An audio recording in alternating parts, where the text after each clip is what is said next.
तो बांग्लादेश के हालात को लेकर सर्वदलीय बैठक के बाद लोकसभा में भी कांग्रेस ने इस मुद्दे को उठाया। कांग्रेस नेता मनीष तिवारी ने कहा कि बांग्लादेश में हालात बेहद संवेदनशील है और इस पर सदन में चर्चा होनी चाहिए। इसके साथ ही शिवसेना यूबीटी की नेता प्रियंका चतुर्वेदी ने कहा कि बांग्लादेश में जो कुछ भी हो रहा है उसका असर भारत पर भी पड़ेगा और इस पर ध्यान देने की बेहद जरूरत है। स्थिति बड़ी संवेदनशील है, गंभीर परिस्थिति है। जिस तरह के हालात उस देश में बने हैं वो पूरी दक्षिण एशिया के लिए और पूर्व एशिया के लिए चिंताजनक है और मैं उम्मीद करता हूं कि आज दोनों सदनों में इसके ऊपर एक विस्तृत बहस होगी और सरकार इस बहस को फैसिलिटेट करने में अपना पूरा योगदान निभाएगी, क्योंकि ये बहुत ज़रूरी है कि इसके ऊपर सदन में बहस होनी चाहिए। जो बांग्लादेश में चल रहा है उसका प्रभाव देश में भी पड़ेगा। हमारा बॉर्डर नेशन है, हमारा बॉर्डर शेयर करते हैं। एक तरफ पाकिस्तान ऑलरेडी है, दूसरी तरफ बांग्लादेश में अगर अनारकी होती है तो ये देश के लिए ठीक नहीं है। तो सारी जो भारतवासी हैं जो वहाँ पर हैं उनको कैसे वापस भारत लाया जाए, कैसे बॉर्डर पे कंट्रोल किया जाए कि जो वहाँ पर अनारकी चल रही है it shouldn't spread to our part of the country.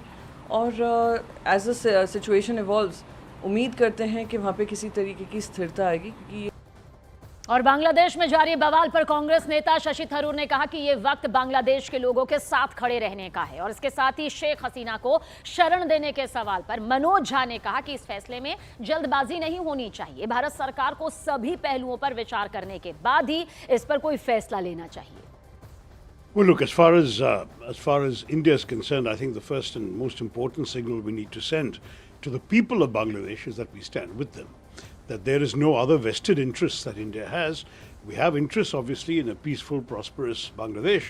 एक ऐतिहासिक तथ्य है, बांग्लादेश के लोगों की भी आकांक्षा है। हमारा सिर्फ इतना कहना है, हमारी सरकार इसमें पूरे हर आयाम को देखते हुए, जिसमें रिश्तों की ऐतिहासिकता भी है, लेकिन साथ ही साथ एक छद्म लोकतंत्र की वजह से क्या नुकसान होता है उसका भी आकलन होना चाहिए और फिर वो हमारी सरकार निर्णय। वहीं नेशनल कॉन्फ्रेंस नेता फारूक अब्दुल्ला ने दावा किया कि हर डिक्टेटर का यही हाल होगा, तो एनसीपी शरद गुट की नेता फौजिया खान ने इसे देश के लिए गंभीर मसला बताया कि ये हर डिक्टेटर का यही हाल होगा। उस मुल्क में बच्चों के साथ नाइंसाफ़ी हो रही थी और वैसे भी मुल्क में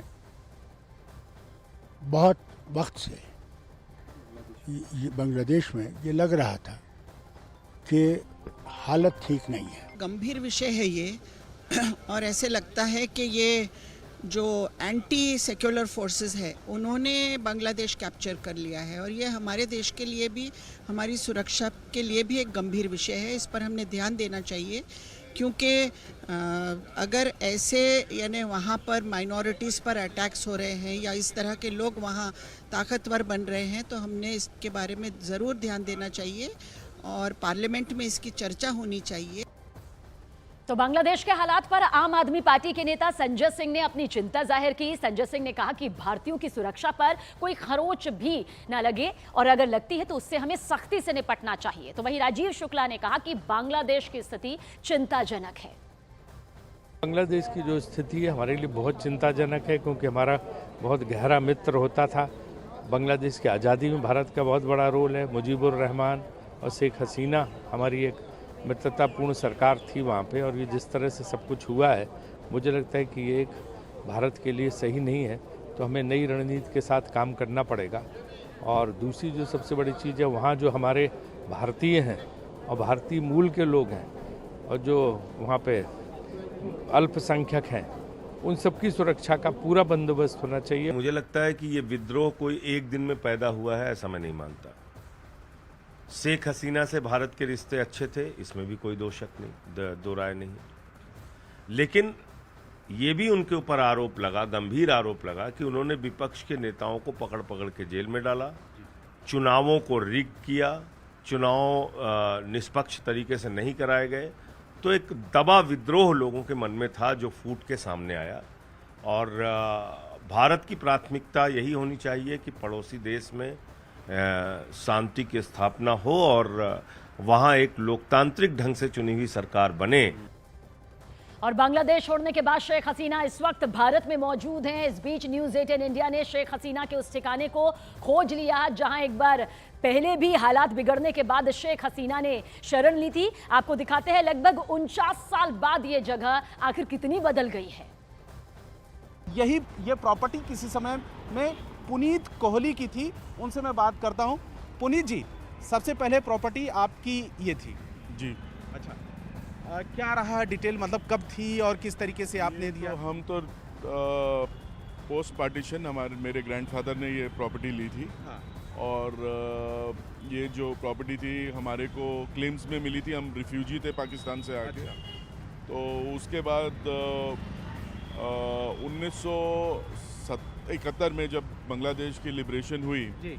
उसके बाद ये हमको बांग्लादेश हाई कमीशन सौभाग्य मिला कि बांग्लादेश हाई कमीशन यहाँ आके रहे।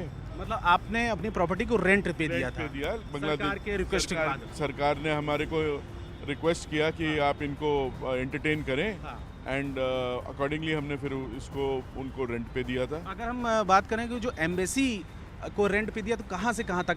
ये देखिए, ये जो होटल डिप्लोमेट है सामने, यहाँ से लेके और वो शीशे वाली बिल्डिंग तक, ये मतलब इसमें तीन बिल्डिंग बन चुकी है? 2 बिल्डिंग है। अच्छा, 2 बिल्डिंग। ये बिल्डिंग एक ही है। हाँ। पर अलग अलग कारोबार हो रहे हैं अब तो, ये चेंज हो गया इधर तो। अच्छा। हाँ। इलाका ऐसा है जहां से बांग्लादेश की पूर्व प्रधानमंत्री हसीना शेख का काफ़ी गहरा संबंध रहा है। इस जगह पर हसीना शेख काफ़ी लंबे समय तक रही है और ये वही प्रॉपर्टी है। ये है 56 लाजपत नगर 3 रिंग रोड पर ये बनी हुई प्रॉपर्टी, लेकिन अब उसमें काफ़ी कुछ बदलाव हो चुका है। यहाँ पर शोरूम है, होटल हैं और इस जगह पर पहले कभी एम्बेसी हुआ करती थी और यहीं पर कई सालों तक हसीना शेख इस जगह पर आई थी, क्योंकि 1975 में जिस तरीके से बांग्लादेश में काफ़ी ज़्यादा अनरेस्ट हुआ था और उसके बाद माहौल वहाँ पर बिगड़ गया था, उसके बाद यहाँ पर उनको शरण लेनी पड़ी थी।